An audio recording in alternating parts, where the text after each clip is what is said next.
বিশালগড় বাজারের বিভিন্ন ব্যবসায়িক প্রতিষ্ঠানে খাদ্য দপ্তর এবং মেট্রোলজি দপ্তরের হানা। মূলত পেঁয়াজ, আলু, চিনি অধিক মূল্যে বিক্রি করা হচ্ছে বিশালগড় বাজারে, এমনটাই খবর ছিল প্রশাসনের আধিকারিকদের কাছে। সেই খবরের ভিত্তিতে প্রশাসনিক আধিকারিকদের একটি টিম এদিন বিশালগড় বাজারের নিউ মার্কেট, নিচের বাজার সহ বেশ কয়েকটি এলাকার বিভিন্ন ব্যবসায়িক প্রতিষ্ঠানে অভিযান চালায়। অভিযানে ছিলেন আগরতলা খাদ্য দপ্তরের deputy director Swapan Debbarma, legal মেট্রোলজির অ্যাসিস্ট্যান্ট কন্ট্রোলার নীতা দেবনাথ, বিশালগড় মহকুমার ফুড সেফটি অফিসার সহ বিশালগড় থানার পুলিশ। দোকানে মূল্য তালিকা না থাকা, লিগ্যাল মেট্রোলজির বিধিনিষেধ মান্যতা না দিয়ে ব্যবসা প্রতিষ্ঠান চালানোর অভিযোগ এবং দোকানে মেয়াদ উত্তীর্ণ খাবার রাখার অভিযোগে এই দিন প্রায় 15টি দোকানের মালিকদের নোটিশ করা হয়।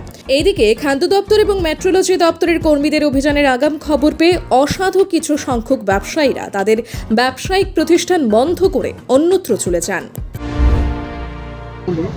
তাদের যে টার্মস অ্যান্ড কন্ডিশন আছে, দোকানে কীভাবে দোকানদারি করা, দোকানের মধ্যে মূল্য তালিকা আছে কি না, এবং তাদের যে বাটখেরা আছে, পালা বাটখেরা আছে, এগুলি ঠিকমতো ভেরিফিকেশন আছে কি না।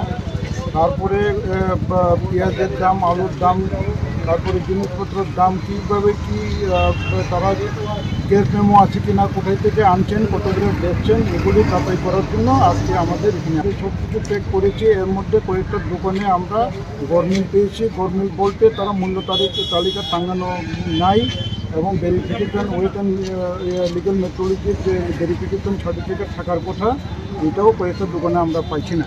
তাদের নাম রেকর্ডপত্র আমরা নিয়ে নিয়েছি।